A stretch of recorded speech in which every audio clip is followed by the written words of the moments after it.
Chapter 12. At the church of St. Ninian, Cluny sat in the wreckage of what had once been a pulpit. Redtooth, Darkclaw, Cheese Thief, and Fangburn lounged about at his feet on old burst hassocks. Cluny was in one of his strange moods again.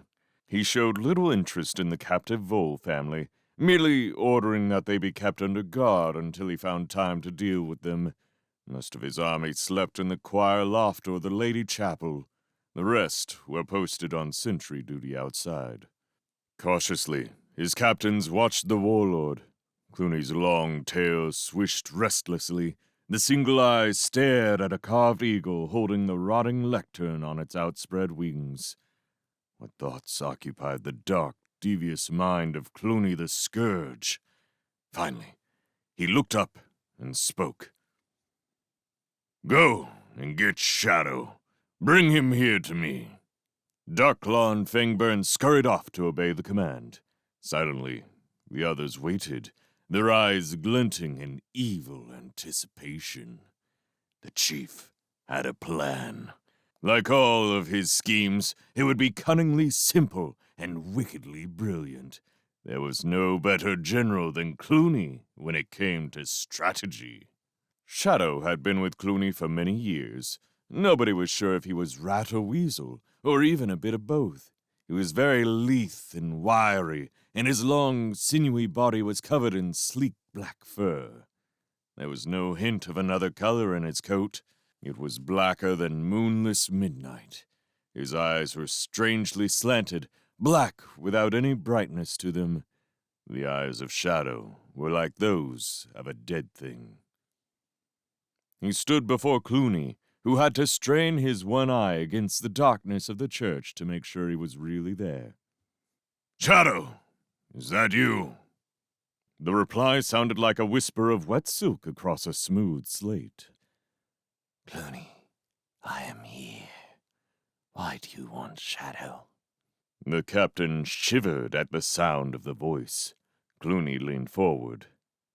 "Did you see the walls of that abbey today?" "I was there. Shadow sees all." "Tell me true. Could you climb them?" "No beast I know of could climb those walls." "Except you?" "Except me." Cluny gestured with his tail. "Come closer, then.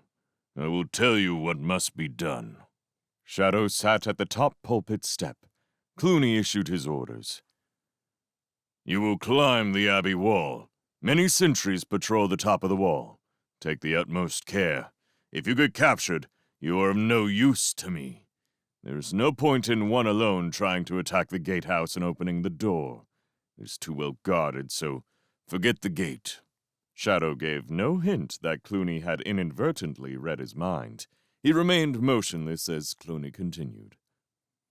"Once you have scaled the wall, make for the main abbey door. Should it be locked for the night, you will use all your skill to open it without any noise. It is vital that you get inside. The first room you will find yourself in is the main one. The mice call it the Great Hall. Walk in, turn around, and on the left wall facing you is a long tapestry covered in pictures and designs. Now, listen carefully. In the bottom right-hand corner of that tapestry is a picture of a mouse dressed in armor, leaning on a big sword. I want it. Cut it, rip it, or tear it out, but get it for me. I must have it. Don't come back without it, Shadow." Puzzlement was written on the faces of the four captains who had overheard the orders. A picture of a mouse? Cluny had never been known as a collector of pictures. Fangburn whispered to Cheese Thief, "What use is a picture of a mouse to the chief?" Cluny heard. He came to the edge of the pulpit. Grasping the sides of the lectern, he surveyed his small congregation like some satanic minister.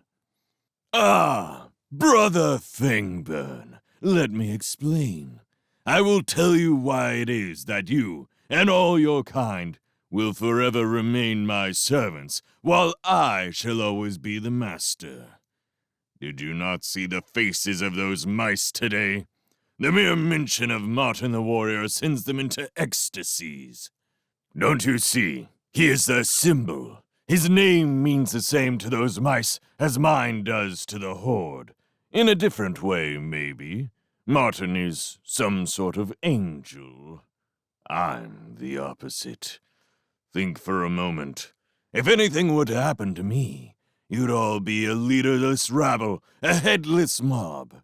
So, if the mice were to lose their most precious omen, the picture of Martin, where would that leave them? Redtooth slapped his haunches. He rocked to and fro, sniggering with uncontrolled glee. Brilliant, Chief. Diabolical. They'd just be a crowd of terrified little mice without their wonderful Martin. Cluny's tail banged down on the rotting lectern, smashing it into several fragments. And that's when we'll strike! The powerful tail lashed backwards, wrapping itself around Shadow's body. He was dragged forward, face to face with his master. Cluny's rancid breath blasted into Shadow's face as he ground out each syllable. Bring that picture back here to me. Do this, and your reward will be great when I sit on the abbot's chair in Redwall Abbey. But fail me, and your screams will be heard far beyond the woodland and meadows. Cluny the Scourge had spoken.